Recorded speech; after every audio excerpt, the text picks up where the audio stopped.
नमस्कार दोस्तों। आज मैं जिस एक्ट्रेस की बात करने जा रहा हूँ वो इंडस्ट्री में एक स्टार किड तो है ही, लेकिन अपनी एक इमेज बना के रहती है। भोली सूरत और एकदम इनोसेंट इमेज। ये एक्ट्रेस है श्रद्धा कपूर। श्रद्धा कपूर बॉलीवुड में जब से आई है तब से अपनी एक फिक्स इमेज में रहकर ही काम करती है। श्रद्धा की एंट्री भी फिल्मों में अपने परिवार की वजह से हुई थी। श्रद्धा के पिता 80 और 90 के दशक के मशहूर विलेन रह चुके हैं।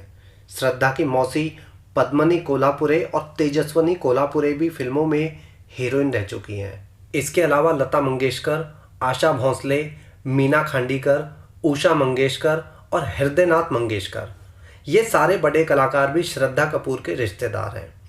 श्रद्धा कपूर बचपन से ही फिल्मी माहौल में पली बढ़ी थी। श्रद्धा की स्कूलिंग मुंबई से हुई थी। इसके क्लासमेट की बात की जाए तो आथिया सेठी, जो कि सुनील सेठी की बेटी है, और टाइगर श्रॉफ, ये दोनों श्रद्धा के बचपन के दोस्त रह चुके हैं, जो सारे के सारे एक ही क्लास में पढ़ते थे। 12th क्लास के बाद श्रद्धा कपूर जो है बॉस्टन यूनिवर्सिटी चली गई, जहां उसने एडमिशन लिया साइकोलॉजी में। लेकिन फर्स्ट ईयर के दौरान ही श्रद्धा को उसकी पहली फिल्म मिल गई, जिसका नाम था तीन पत्ती, जो कि साल 2010 में आई थी। और इसके बाद पढ़ाई जो है बीच में ही छोड़ दी। इस फिल्म में हालांकि बड़े स्टार्स मौजूद थे, जैसे अमिताभ बच्चन, आर माधवन, टीनू आनंद और महेश मांजरेकर, लेकिन ये फिल्म कब आई और कब गई किसी को कुछ नहीं पता।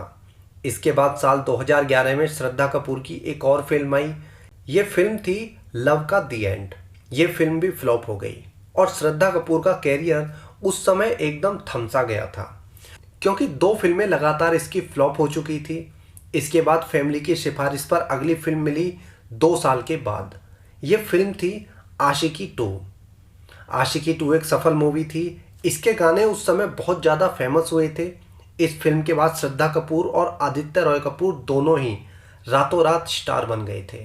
इसी फिल्म के दौरान श्रद्धा का बॉलीवुड में पहला अफेयर शुरू हुआ आदित्य रॉय कपूर के साथ। आदित्य और श्रद्धा का अफेयर चला लगभग 2 साल लंबा। श्रद्धा कपूर की आशिकी 2 भले ही बहुत बड़ी हिट मूवी थी, इसमें श्रद्धा के काम की तारीफ भी हुई थी, लेकिन इस फिल्म में भी श्रद्धा की एक्टिंग की बहुत ज़्यादा तारीफ नहीं की गई। आशिकी 2 में श्रद्धा का जो रोल था वो लोगों को पसंद आया था, जिसकी वजह से श्रद्धा की तारीफ हुई थी, ना कि उसकी एक्टिंग की। आशिकी 2 के बाद एक फिल्म आई एक विलेन, और इस फिल्म में श्रद्धा का रोल भी सिर्फ शोपीस की तरह था। उसमें एक्टिंग करने के लायक कुछ भी नहीं था। एक विलेन भी एक सफल मूवी थी। एक विलेन के बाद हैदर आई और वो एक फ्लॉप मूवी थी। श्रद्धा और आदित्य रॉय कपूर का रिश्ता टूटने के बाद श्रद्धा का अफेयर चला वनराज जवेरी के साथ। वनराज जवेरी और श्रद्धा की पहली मुलाकात वैसे तो बॉस्टन में पढ़ाई के दौरान हुई थी, लेकिन इनका अफेयर चला श्रद्धा का आदित्य से रिश्ता टूटने के बाद। वनराज जवेरी फेमस ज्वेलरी ब्रांड के मालिक का बेटा है। इन दोनों का अफेयर भी लगभग 2 साल लंबा चला और टूट गया। वनराज के बाद श्रद्धा का अफेयर शुरू हुआ था फरहान अख्तर से। दरअसल श्रद्धा और फरहान अख्तर जो है साल 2016 में एक फिल्म में साथ में काम कर रहे थे। ये फिल्म थी रॉक ऑन 2। रॉक ऑन 2 के दौरान ये बातें काफ़ी ज़्यादा मीडिया में आने लगी थी कि फरहान और श्रद्धा का अफेयर चल रहा है। दोनों लेट नाइट पार्टीज में और क्लब्स में एक साथ में दिखने लगे थे। इसी दौरान जब श्रद्धा और फरहान के अफेयर की खबरें मीडिया में आई तो ये बात फरहान की वाइफ आधुना को भी पता चल गई, जिससे फरहान और उसकी वाइफ आधुना के बीच में काफ़ी लड़ाई झगड़े होने शुरू हो गए थे। इसके बाद आधुना ने जो है फरहान से तलाक ले लिया। फरहान के तलाक की असली वजह श्रद्धा कपूर को ही बताया जाता है। श्रद्धा की वजह से आधुना ने 16 साल के बाद फरहान से अपनी शादी तोड़ दी, जबकि दोनों के 2 बच्चे हैं और वो बच्चे काफ़ी ज़्यादा बड़े भी हो चुके हैं। श्रद्धा की वजह से फरहान का तलाक हो गया तो ये बातें शक्ति कपूर को भी पता चल गई। इसके बाद शक्ति को अपनी बेटी का यह रिश्ता बिल्कुल भी पसंद नहीं आया कि उसका अफेयर 2 बच्चों के बाप के साथ में है, जो उम्र में उससे काफ़ी ज़्यादा बड़ा है। लेकिन श्रद्धा पर जो है इन सब बातों का कोई फर्क नहीं पड़ा और श्रद्धा कपूर ने एक कदम और आगे बढ़ते हुए फरहान अख्तर के साथ में लिव इन में रहने लगी। शक्ति कपूर को जब ये पता चला कि श्रद्धा जो है फरहान के साथ लिव इन में रहने लगी है, तो वह एक दिन फरहान और श्रद्धा के फ्लैट पर जाते हैं। शक्ति कपूर के साथ में पद्मनी कोल्हापुरे भी थी, जो कि श्रद्धा कपूर की मौसी लगती है। शक्ति कपूर ने फ्लैट में जाकर श्रद्धा कपूर का हाथ पकड़ा और घर ले आए। कहा जाता है कि शक्ति कपूर ने श्रद्धा को अपने और फरहान अख्तर में से किसी एक को चुनने को बोल दिया था, जिसके बाद श्रद्धा ने फरहान से रिश्ता तोड़ दिया और अपने पिता के घर में रहने लगी। रॉक ऑन 2, ओके जानू, हाफ गर्लफ्रेंड, हसीना पारकर, ये सारी फिल्में वो थी जो एक के बाद एक फ्लॉप साबित हुई। इसके बाद साल 2018 में आई फिल्म स्त्री से श्रद्धा ने जो है सफलता का फिर से स्वाद चखा। श्रद्धा साल 2016-17 से ही प्राइवेट पार्टीज में हिस्सा लेने लगी थी। 2015 से 2018 तक श्रद्धा की एक भी मूवी सफल नहीं हुई, जिसके कारण श्रद्धा को जो है अपना व अपने परिवार का खर्च चलाना मुश्किल हो गया था। श्रद्धा के परिवार में श्रद्धा अकेली कमाने वाली है और फैमिली में किसी भी इंसान की इनकम नहीं है। शक्ति कपूर को काम मिलता नहीं क्योंकि अब उनकी एज भी ज़्यादा हो चुकी है।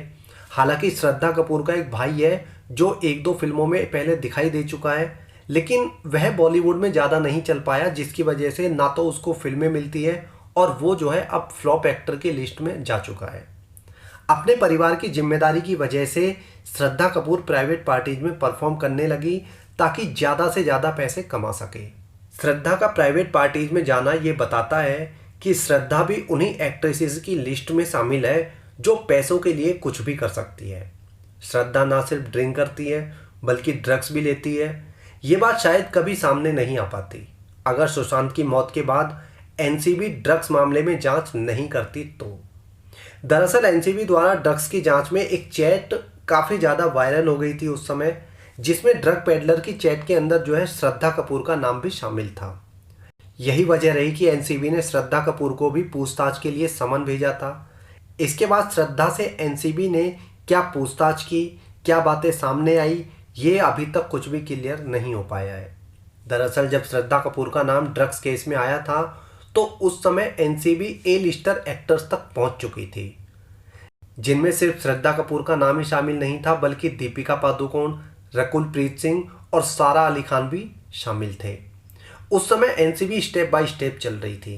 पहले एनसीबी ने छोटे छोटे ड्रग पेडलर को पकड़ा, उसके बाद छोटे कलाकार और फिर ए लिस्टर।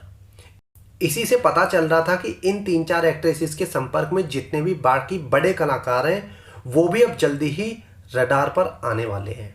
लेकिन सारा, श्रद्धा और दीपिका के बाद आप लोगों ने नोटिस किया होगा कि एनसीबी की रफ्तार एकदम से थम सी गई थी। ना एनसीबी की कोई न्यूज़ बाहर आ रही थी और ना ही एनसीबी कोई बड़ी गिरफ्तारी कर रही थी। क्या बॉलीवुड में टीवी एक्टर और बाकी छोटे कलाकार ही ड्रग्स लेते हैं? क्या कोई भी बड़ा कलाकार ड्रग्स नहीं लेता? बॉलीवुड की सच्चाई ये है कि यहाँ पर 90% से ज़्यादा लोग जो है ड्रग्स लेते हैं। भले ही ड्रग्स की जो फॉर्म है वो अलग अलग हो सकती है। जिस समय सारा, दीपिका और श्रद्धा का नाम एनसीबी की लिस्ट में आया उस समय बॉलीवुड काफ़ी बुरी तरह से हिल चुका था। इसी समय बॉलीवुड ने एनसीबी को फिक्स कर दिया कि अब बॉलीवुड से कोई भी बड़ी गिरफ्तारी नहीं होगी। इसके लिए बॉलीवुड से 50-100 करोड़ रुपए एनसीबी को पहुंचा भी दिए हों तो बॉलीवुड पर इससे कोई फर्क नहीं पड़ता। सारा, दीपिका और श्रद्धा के फ़ोन और बाकी गैजेट्स जब्त कर लिए गए थे। क्या उनकी रिपोर्ट अब तक सामने आई? नहीं आई और आएगी भी नहीं। ये सही है कि एनसीबी ने कोर्ट में अपनी चार्जशीट जमा कर दी है, लेकिन वो चार्जशीट कितनी दमदार है ये आप इस बात से समझ सकते हैं कि 3 महीने के बाद भी एक कुत्ता भी अरेस्ट नहीं हुआ। इंसान की बात तो बहुत दूर है। लेकिन इन सब खबरों से यह क्लियर हो जाता है कि श्रद्धा कपूर व बाकी एक्ट्रेसेस ड्रग्स लेती हैं। श्रद्धा कपूर के अफेयर्स की लिस्ट में फरहान अख्तर के बाद नाम जुड़ा रोहन श्रेष्ठा का। रोहन एक फोटोग्राफर है और श्रद्धा के साथ उसका अफेयर 2017-2018 के समय से ही चल रहा है। श्रद्धा सारे काम करती है जो दूसरे बदनाम एक्ट्रेस करती है, लेकिन ये उन चालाक लोगों में से है जो मीडिया द्वारा अपनी एक फेक इमेज बना के रखते हैं और लोगों को दिखावा करते हैं कि वह तो जैसे कुछ भी नहीं जानते। श्रद्धा कपूर के इस एपिसोड में इतना ही। जल्दी मिलता हूँ अगली वीडियो में।